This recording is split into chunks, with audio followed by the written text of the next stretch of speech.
আপনি যদি সারাক্ষণ চিন্তা করতে থাকেন, যদি ওই জিনিসটা থাকতো তাহলে আমি সুখী হতাম, যদি অমুক সমস্যাটা চলে যেত, ওই মানুষটা আমার জীবন দুর্বিষহ করে তুলেছে, যদি সে একটা বাসের ধাক্কা খেত, আমার জীবনটা কত ভালো হয়ে যেত। প্রতিবার বাস দেখলেই আমি এই দোয়া করি। আমরা সব সময় নিজেদেরকে একথা বলে বুঝাই, যদি অমুক মানুষটি বা অমুক সমস্যাটি জীবন থেকে চলে যেত তাহলে জীবন কত সুন্দর হয়ে যেত, অথবা যদি অমুক দুঃখটি দূর হয়ে যেত তাহলে সবকিছু পারফেক্ট হয়ে যেত। যদি মানুষের পরিবর্তন হতো, যদি পরিস্থিতির পরিবর্তন হতো, যদি পরিবেশের পরিবর্তন হতো, আমরা এভাবে ভাবতে থাকি সবকিছুর পরিবর্তন হলে জীবন সুন্দর হয়ে যেত, তাহলে আমাকে আর দুর্বল থাকতে হতো না। আমরা ভোগের উপর ভোগ করতে থাকি আর এতে পুরোপুরি আচ্ছন্ন হয়ে পড়ি। আর আল্লাহ আজ্জা জাল্লা বর্ণনা করছেন, জানো তুমি কত দুর্বল? তুমি একটি মাছির চেয়েও দুর্বল। দউফাত তালিব ওয়াল মাতলুব।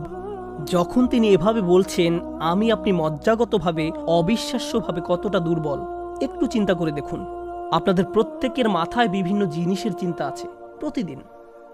আমরা এখন রোজা রাখছি, নামাজ পড়ছি, আর আলহামদুলিল্লাহ নামাজ পড়ার সময় আমরা মনোযোগ ধরে রাখার চেষ্টা করি, কিন্তু এর বাইরে আপনার মাথায় কোন চিন্তা ঘুরঘুর করে? আপনি কি নিয়ে উদ্বিগ্ন থাকেন? আপনি কি নিয়ে চিন্তা করেন? কোন চিন্তাটি আপনার মাথায় সারাক্ষণ ঘুরতে থাকে? কোন জিনিসটির ব্যাপারে ভাবেন এটা যদি থাকতো, আর কোন জিনিসটির ব্যাপারে ভাবেন যদি এটা না থাকতো? কারোর জন্য অসুস্থতা, কারোর জন্য ডিপ্রেশন, কারোর জন্য দুঃখ, কারোর জন্য হয়তো কোনো ব্যক্তি। কেউ কেউ ভাবেন যদি ওই মানুষটা আমার ব্যাপারে খুশি হতো। তারা অন্য একজনকে খুশি করার চিন্তায় মশগুল থাকেন। যদি আমার বাবা আমার উপর খুশি থাকতেন তাহলে আমি সুখী হতাম। কিন্তু আপনার বাবাও তো একজন মানুষ। তিনি যদি আজ খুশি হয়েও থাকেন, কাল হয়তো তার জীবন শেষ হয়ে যেতে পারে। তারপর আপনি কি করবেন? এরপর আপনি কোথায় দাঁড়াবেন? সুতরাং আমি আর আপনি এভাবে এসব জিনিসের পেছনে ছুটতে থাকি। আর এর পরের আয়াতে আল্লাহ আজ্জা জাল্লা বলেন, মা কদারুল্লাহ হাক্কা কদরিহি। তারা আল্লাহকে যথাযথ মর্যাদা দেয় না। ইন্নাল্লাহ কওয়িয়্যুন আজিজ।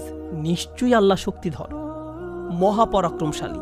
তুমি দুর্বল, কিন্তু আল্লাহ সর্বশক্তিমান। তিনি আরো বলেন, তোমরা আল্লাহকে যথাযথ মর্যাদা প্রদান করনি। জানেন তিনি আমাকে আপনাকে কি বলছেন? তিনি বলছেন, তোমরা বিভিন্ন জিনিসের পেছনে ছুটবে, তোমরা বিভিন্ন মানুষের পেছনে ছুটবে, তোমরা এই দুনিয়ার যত কিছুর পেছনেই ছুটো না কেন, এর প্রতিটি জিনিসের একদিন সমাপ্তি হবে। এর প্রতিটি জিনিস দুর্বল। এই কারণে তুমিও দুর্বল হয়ে পড়েছ। এই জন্য তুমি বারবার দুঃখ ভারাক্রান্ত হয়ে পড়ছো। ফলশ্রুতিতে তুমি বারবার ক্ষতির সম্মুখীন হচ্ছ। কিন্তু শেষবারের মতো যখন তুমি এই সিদ্ধান্ত গ্রহণ করবে, তোমার যত চাওয়া পাওয়া আছে তার মাঝে সবচেয়ে বড় চাওয়া পাওয়া হলো তোমার মালিককে খুশি করা, যখন তুমি সবকিছুর উপরে আল্লাহর সন্তুষ্টিকে প্রাধান্য দাও, যখন তুমি সত্যিকার অর্থে তোমার অন্তর থেকে এটা করতে পারবে, একমাত্র তখনই, যেহেতু তিনি শক্তিধর।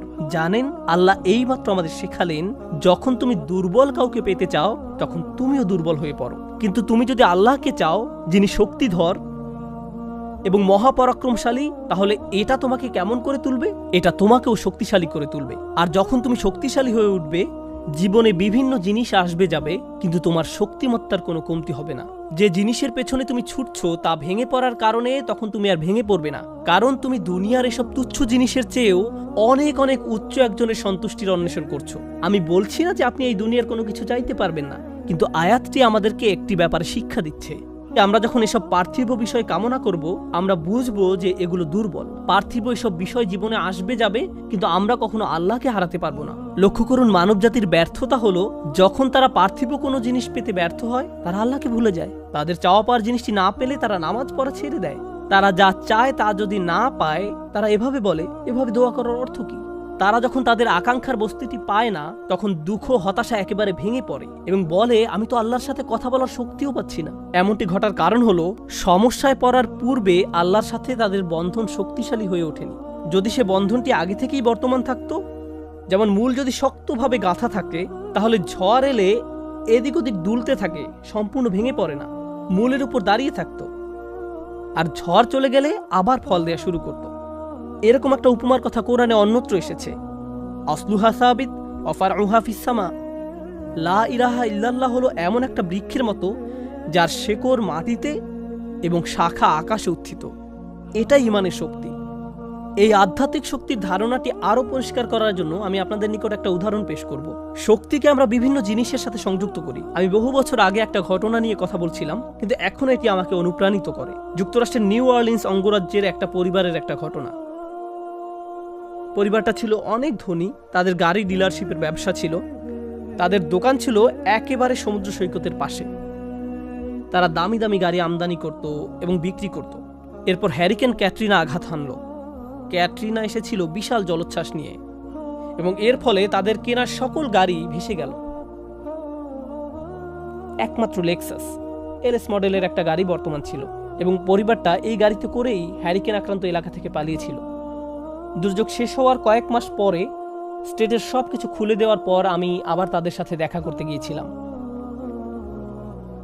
যে পরিবারটি মাসে প্রায় 2 কোটি টাকা আয় করত, তারাই এখন সেই লেক্সাস গাড়িতে করে পিজা ডেলিভারি দিচ্ছে। পরিবারটি এখন এই কাজ করছে। এক ব্যক্তির পিজা দোকানের জন্য তাদেরকে হায়ার করা হয়েছিল। মা বাবা দোকানে পিজা বানাতো আর ছেলে লেক্সাসে করে সেই পিজা ডেলিভারি দিত। আমি যখন এটা দেখলাম, কল্পনা করতে পারেন অন্য কেউ যদি এরকম পরিস্থিতিতে পড়তো, অন্য কোনো মিলিয়নিয়ার যদি এভাবে দেউলিয়া হয়ে যেত, তাদের কি হতো? তারা সম্পূর্ণ হতাশ হয়ে যেত, মদের বোতল হাতে জীবন পার করে দিত। কারণ তারা মনে করত যা তাদের ছিল তাই তাদের শক্তিশালী করেছে। এখন যেহেতু এই সম্পদ হারিয়ে গেছে, আমার পক্ষে আর এই পরিস্থিতি মোকাবেলা করা সম্ভব নয়, এই ধরনের ক্ষতি সহ্য করা সম্ভব নয়। কিন্তু এই পরিবারের ক্ষেত্রে যখন আমি তাদের সাথে দেখা করলাম, সবাই খুবই শান্ত, নির্বিঘ্ন। বাবার অনেক বয়স হয়েছিল। এই রকম বয়সে এমন ক্ষতির সম্মুখীন হলে মানুষ হার্ট অ্যাটাক করে, উচ্চ রক্তচাপে ভোগে, কিন্তু এই মানুষটা সম্পূর্ণ শান্ত। তো আমি তাকে জিজ্ঞেস করলাম, কিভাবে এটা সম্ভব? আমি এমনকি আমার প্রশ্ন করাও শেষ করতে পারিনি। আমি শুধু বললাম, কিভাবে? তিনি হেসে উঠলেন। তিনি বললেন, যখন ব্যবসা ভালো ছিল, আমি সারাক্ষণ ফোনে ব্যস্ত থাকতাম। শিপমেন্ট এসে পৌঁছেছে কিনা, পেমেন্ট দিতে দেরি হচ্ছে কিনা, কার কি ডেলিভারি দেওয়া প্রয়োজন, কাস্টমার খুশি কিনা, ট্যাক্সের হিসাব ঠিক আছে কিনা, কর্মচারীদের সমস্যা, অমুক সমস্যা, তমুক সমস্যা। এসব কারণে আমি কোনো মতে জুমার নামাজে উপস্থিত হতে পারতাম, কোনো রকমে। কিন্তু এখনো তো টেবিলে খাবার আছে, এখনো তো আমাদের মাথার উপর ছাদ আছে, আর এখন আমি নিশ্চিন্তে মসজিদে গিয়ে নামাজ আদায় করতে পারি। আর সকালে ঘুম থেকে উঠে আমাকে কিচ্ছু নিয়ে ভাবতে হয় না, একমাত্র আমার রবকে মনে করা এবং তার কৃতজ্ঞতা জ্ঞাপন করা ছাড়া। আমার আসলে মনে হয় আমার জীবন শেষ হওয়ার পূর্বে আল্লাহ আমাকে সহজ জীবনের এই নিয়ামত দান করেছেন। সেই বাবা এটাই বলেছিলেন, কোনো সাধারণ মানুষের পক্ষে এভাবে কথা বলা সম্ভব নয়। আপনি যদি এমন কথা অন্য কোনো ব্যবসায়ীকে বলতেন, সে বলতো এই লোকটার মাথা নষ্ট হয়ে গেছে, তার সকল সেন্স নষ্ট হয়ে গেছে। আর এই জন্যই এখন সে তার মাথায় এই পরিস্থিতির একটা যৌক্তিকতা খুঁজে নিয়েছে। আপনাদেরকে একটা কথা বলছি, একজন মানুষের পক্ষে কেবল তখনই এভাবে কথা বলা সম্ভব যখন সে বুঝতে পারে যেসব জিনিসের পিছনে সে ছুটছে তা দুর্বল। কেবলমাত্র আল্লাহই শক্তিশালী।